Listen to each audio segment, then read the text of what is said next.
মধ্যপ্রাচ্যে Iran Israel উত্তেজনায় নতুন মাত্রা যোগ হয়েছে। ইসরায়েলের সাম্প্রতিক ভয়াবহ হামলার জবাবে ইরান যখন পাল্টা আক্রমণে নেমেছে, তখনই ইসরায়েলি নিরাপত্তা বিশেষজ্ঞরা সরাসরি যুদ্ধবিরতির পক্ষে অবস্থান নিচ্ছেন। ইরানের সর্বশেষ পাল্টা আক্রমণ শুরু হয় শুক্রবার সন্ধ্যায়। প্রথম দিকে খুব বেশি সফলতা না পেলেও হাইপারসনিক ক্ষেপণাস্ত্র ব্যবহারের পরই দৃশ্যপট পাল্টে যায়। ইসরায়েলের সুরক্ষিত সামরিক ও কৌশলগত স্থাপনাগুলো একের পর এক ইরানি হামলায় ক্ষতিগ্রস্ত হয়। ফলে পুরো দেশ জুড়ে সৃষ্টি হয় ভীতিকর পরিস্থিতি। এ অবস্থায় ইসরায়েলি নিরাপত্তা বিশ্লেষক ইয়োসি মেলম্যান স্পষ্টভাবে বলেন, ইসরায়েলকে এখন যুদ্ধবিরতির জন্য তেহরানের কাছে ভিক্ষা চাইতে হতে পারে। ইরানি বার্তা সংস্থা মেহের এবং পার্সটুরের বরাত দিয়ে জানা যায়, মেলম্যান সতর্ক করে বলেন, যুদ্ধ যদি এভাবে চলতে থাকে, অবশেষে আমাদের যুদ্ধবিরতির আবেদন করতে হবে এবং ইরান হয়তো সেটাও প্রত্যাখ্যান করবে। তিনি বলেন, ইরানিরা ঐতিহাসিকভাবে কষ্ট সহ্য করতে অভ্যস্ত। ইরাক ইরান ৮ বছরের যুদ্ধে তাদের ত্যাগ স্বীকার ছিল নজিরবিহীন।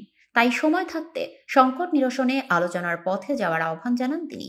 এই প্রেক্ষাপটে ইরান একটি গুরুত্বপূর্ণ পদক্ষেপের ইঙ্গিত দিয়েছে। দেশটি জানিয়েছে তারা নন প্রলিফারেশন ট্রিটি থেকে সরে যাওয়ার কথা ভাবছে।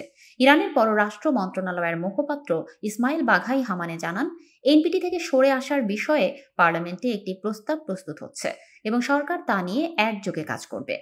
1970 সালে স্বাক্ষরিত এই আন্তর্জাতিক চুক্তি অনুযায়ী পারমাণবিক প্রযুক্তি শান্তিপূর্ণ কাজে ব্যবহারের অনুমতি থাকলেও অস্ত্র তৈরির ওপর রয়েছে কড়াকড়ি। আন্তর্জাতিক পারমাণবিক শক্তি সংস্থা IAEA সম্প্রতি ইরানের বিরুদ্ধে এই শর্ত ভঙ্গের অভিযোগ আনায় উত্তেজনা আরও বাড়ে। অন্যদিকে ইসরায়েল দাবি করছে, ইরান এখন পারমাণবিক বোমার কাছাকাছি অবস্থানে। এই অভিযোগের পরিপ্রেক্ষিতে গত সপ্তাহেই ইরানের ভেতরে বড় আকারের বিমান হামলা চালায় তেল আবিব। তবে ইরান শুরু থেকেই বলে আসছে, তাদের পরমাণু কর্মসূচি সম্পূর্ণ শান্তিপূর্ণ। প্রেসিডেন্ট মাসুদ পেজেশকিয়ান সোমবার আবারও ঘোষণা দেন, পারমাণবিক অস্ত্র তৈরি ইসলামী শরিয়া ও আয়াতুল্লাহ খামেনির ফতোয়ার বিরোধী। বিশ্লেষকরা বলছেন, সামরিক যুদ্ধের পাশাপাশি কূটনৈতিক ও পারমাণবিক উত্তেজনায় দ্রুত উত্তাল হয়ে উঠছে গোটা মধ্যপ্রাচ্য।